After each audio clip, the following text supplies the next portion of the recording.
Dito na kami ngayon, kaso ang ngayon volcano natabunan ng mga ulap, di namin makita ang pinaka-cone niya talaga. Lawak, kaya na hindi mo siya makita kasi natatabunan talaga ng mga malalaking ulap. Sayang, punta namin. Ang laki ng palayan niya dito ay taniman ng mga palay. Yan yung mga kasamahan ko.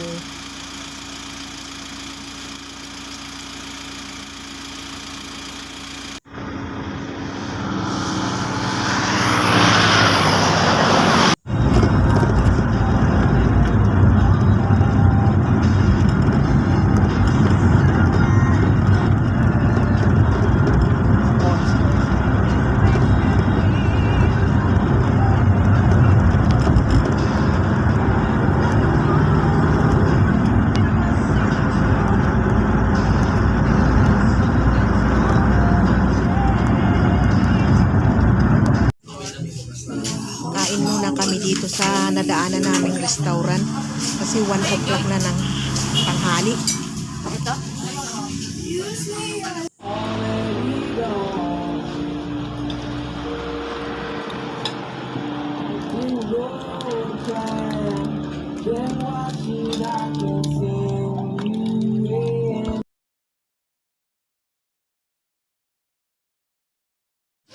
Ito yung bungad ng simbahan na lumubog dito sa Cagsawa noong 1814.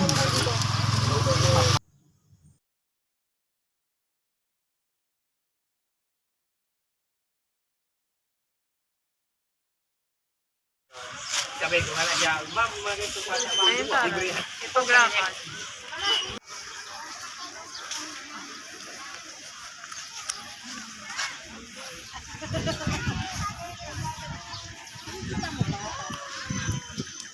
Ayun na lang. Kaya nga pa. Hindi siya nagpakita. Ayan, ayun. Pero kita yung niya, yung cone niya, ayun. Ayan. Pero mas maganda sana talagang wala yung na yan, ulap. Maglalakad-lakad pa ako rito. Kasi medyo malaki daw ang na ito eh. Malaki yung parang ginawa ng park.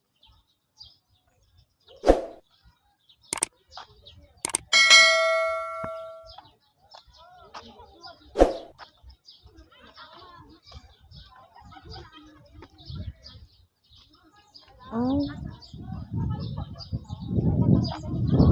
Ang galing ayun. Cave, parang cave. Tingin po kayo sa ganon. Ay, ate. Sige pa. Tingin po kayong ganon. Pinapaint po pa po ito eh. Wow. Sige po.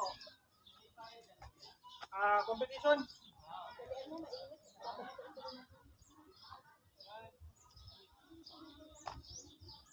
Ang daming Ano kaya itong mga nasira na ito?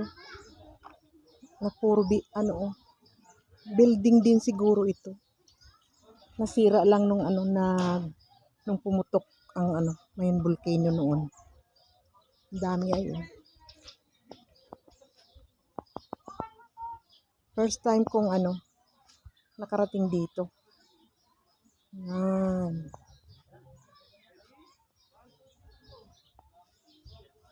Ano ba dito? Ay, meron siyang parang swimming pool. Ayan eh. Kaso pa Yan, ang ganda sana.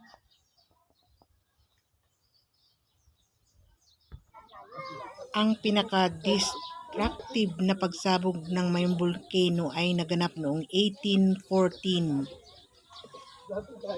Talagang maraming nasalanta noon.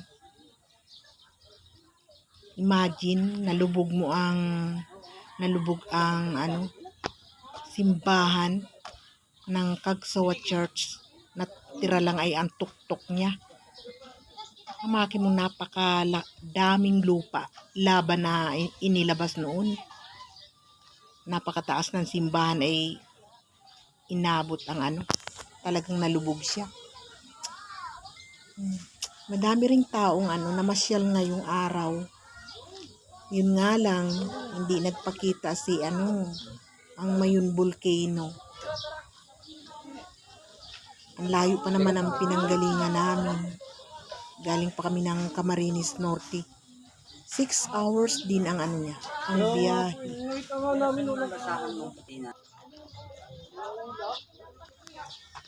Marami ka ring mapupuntahan dito sa Bicol.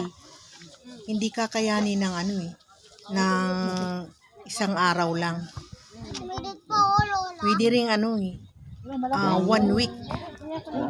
Kung mamamasyal ka talaga dito sa sa buong Bicol, matatapos mo. Kami isang araw lang, napuntahan lang namin itong Mayon Volcano. Yun lang. Wala nang iba. Hindi kami nakapunta doon sa hot spring na sinasabi. May nito na doon lahat. Tapo na, wala na. Pinat na doon. Mayroon din ditong restaurant dito sa loob. Bali, Panganiban to papunta dito Umabot kami ng 6 hours na na takbo ng sasakyan. Malayo din.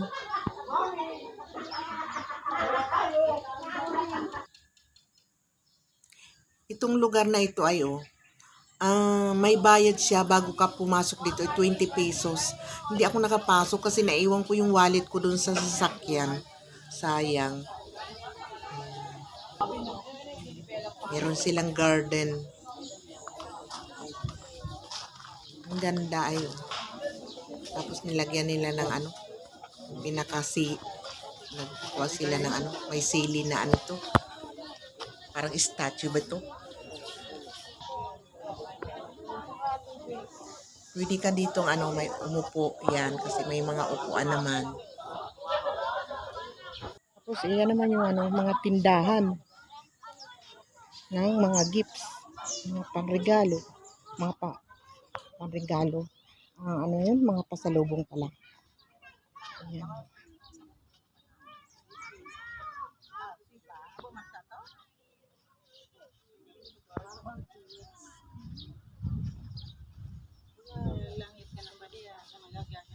Nagagaya ito man kita, pinayo yan. Mga t-shirt po pa.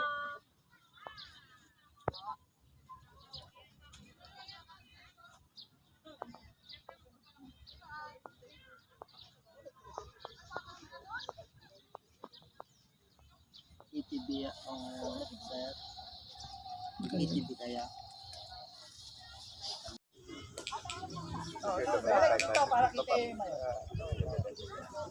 Sili ice cream. Siya?